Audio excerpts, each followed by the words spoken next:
وہ عید کا دن تھا، ہر طرف چہل پہل تھی، لوگ عمدہ لباس پہنے عید کی نماز ادا کرنے کے بعد اپنے اپنے گھروں کی طرف رواں دواں تھے تاکہ گھر والوں کو عید کی مبارکباد دے سکیں۔ لیکن ایک نوجوان ایسا بھی تھا جس کے قدم اپنے گھر کے بجائے کسی اور سمت اٹھ رہے تھے۔ یہ بات نہیں تھی کہ وہ نوجوان اپنے گھر والوں سے خفا تھا یا اسے کسی دوست یا رشتہ دار سے ملنا تھا یا کسی تفریح کے لیے جانا تھا، بلکہ وہ نوجوان ایک بہت بڑے عالم کے مکان پر جا کر رک گیا۔ نوجوان نے دروازے پر دستک دی اور اجازت ملنے پر اندر داخل ہو گیا۔ عالم نے نوجوان سے پوچھا، تم عید کی نماز پڑھ کر گھر نہیں گئے؟ نوجوان نے جواب دیا، نہیں۔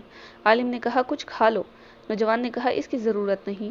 عالم نے پوچھا، پھر کیا ارادہ ہے؟ نوجوان نے جواب دیا، حدیث بیان فرمائیے۔ بزرگ نے اس نوجوان کو کتاب لانے کا حکم دیا۔ نوجوان کتاب نکال کر لایا۔ بزرگ نے 40 حدیثیں بیان کی۔ نوجوان نے کہا، اور فرمائیے۔ بزرگ نے فرمایا، یہی کافی ہے، اگر تم نے یہی حدیثیں یاد کر لیں تو تمہارا شمار حفاظ میں ہوگا۔ نوجوان نے انکشاف کیا، میں نے یاد کر لی۔ بزرگ نے نوجوان کے ہاتھ سے کتاب لے لی اور فرمایا، بیان کرو۔ نوجوان